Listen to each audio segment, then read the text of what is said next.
নমস্কার বন্ধুরা, আজ মিলি রান্নাঘরে তোমাদের আবার স্বাগত জানাচ্ছি। আজ তোমাদের আশীর্বাদ ও ভালোবাসা নিয়ে আজকে নতুন এক রেসিপি আবার শুরু করি। রেসিপি হচ্ছে এই যে ছোলা গাছ, এই ছোলাগুলো থেকে আমি এই ছোলাগুলোকে বার করে নিয়েছি, খোসা ছাড়িয়ে বার করে নিয়েছি। এই ছোলাগুলো আমি প্রথমে শিলে বেটে নেব। তার জন্য আমি নিয়ে নিয়েছি শিলনোড়া, আর এই ছোলাগুলো জল দিয়ে একটু ধুয়ে নেব।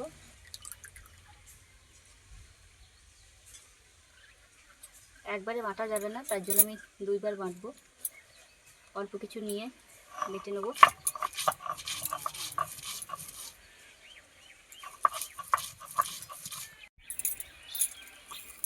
আমি যে ছোলাগুলো শিলে নিয়েছিলাম ওই ছোলাটা আমি 1 থেকে 2 বার বেটে নিয়েছি।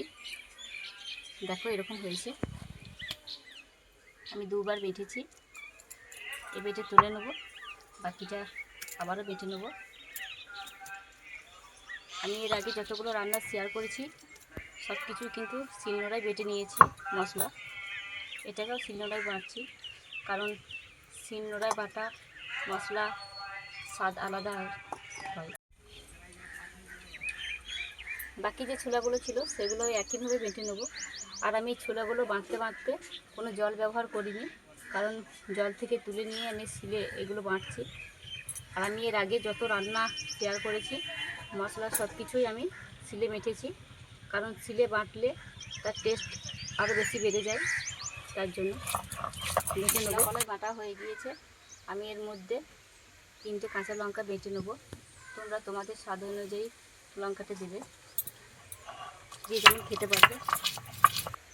ছোলা কলাই ও কাঁচা লঙ্কা বাটা হয়ে গিয়েছে। ছোলা কলাই বাটা হয়ে গিয়েছে। আর ছোলা কলাই বেটে আমি বড়া রেসিপি করব। তার জন্য কি কি নিয়েছি দেখো। ছোলা কলাই কাঁচা লঙ্কা বেটে নিয়েছি।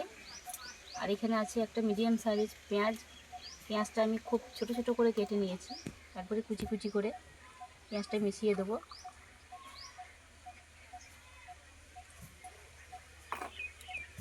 আর দিয়ে দেবো স্বাদ অনুযায়ী লবণ। এবার এটাকে ভালোভাবে মেখে নেব। আমি আগেও বলেছি, আবারও বলছি, ছোলা কলাই বাটার সময় কিন্তু কোনোভাবেই জল দেবে না, তাহলে পরে মুচমুচে হবে না। আর আমি এই বড়াটা সরষের তেলে করব। কিছুক্ষণ সময় ধরে এইভাবে মেখে নিতে হবে। শুধু এইভাবে করে মাখিয়ে নিলে, এরকম করে মাখিয়ে নিলে হবে না, সব কিছু মিক্স করার পর এরকম করে ফাটতে হবে, তাহলে দেখবে খুব নরম মুচমুচে হবে, খেতে ভালোও লাগবে গরম ভাতের সাথে। উনুন ধরিয়ে কড়া বসিয়ে দিয়েছি। এতে দিয়ে দেবো সরষের তেল। তেলটা একটু বেশি করে দেবে, তাহলে বড়াগুলো তুলতে সুবিধা হবে। কড়াইয়ে তেল গরম হয়ে গিয়েছে, আর এই তেলটাকে খুন্তির সাহায্যে গোটায় ছড়িয়ে দিতে হবে।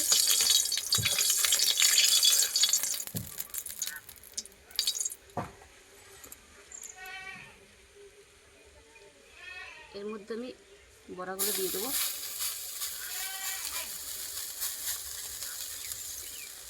দেওয়ার পর একটু চিপে চিপে দিতে হবে।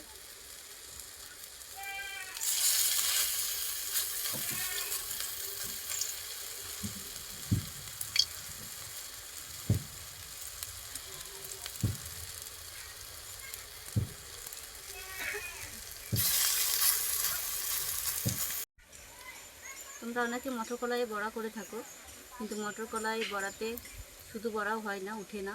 তার জন্য বেসন কিংবা সেদ্ধ আলু মেশাতে হয়, কিন্তু ছোলা কলার মধ্যে আমি কিছুই ব্যবহার করিনি।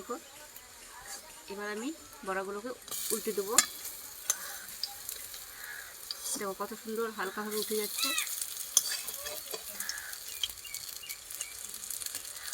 একটার সঙ্গে একটা লেগেও যাচ্ছে না। বড়াগুলো দুই ধারই আমি উল্টে পাল্টে ভেজে নিয়েছি। এবার আমি নামিয়ে নেব।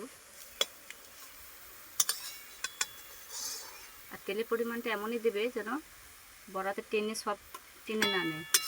দেখো আমি বড়াগুলো ভাজার পরেও কিন্তু তেল রয়ে গেছে।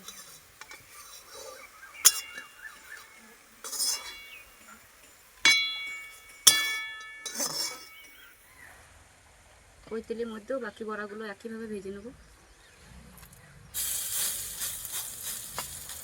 বড়াগুলো ভাজার সময় কিন্তু আঁচ যেন কম হয়, বেশি আঁচ দিলে পরে ওপরটা পুড়ে যাবে, ভেতরটা কাঁচা থেকে যাবে। এক পাশ হয়ে গিয়েছে, এবার আমি এগুলোকে উল্টে দেব।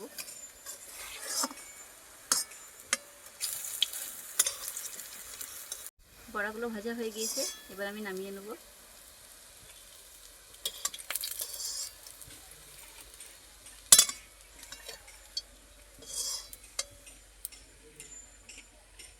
বাকি তেলটা নষ্ট হবে না, আমি অন্য কিছু রান্না করে নেব।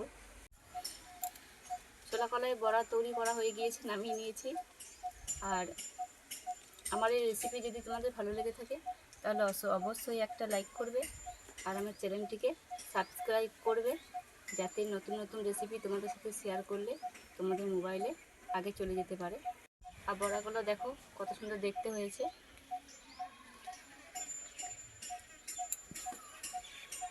এরকম হয়েছে দেখতে, গরম ভাতের সাথে খেতে খুব ভালো লাগে। আর দেখো কত কড়মড়ে হয়েছে, একটাও কিন্তু ভেঙে যায়নি, সব গোটা গোটা আছে।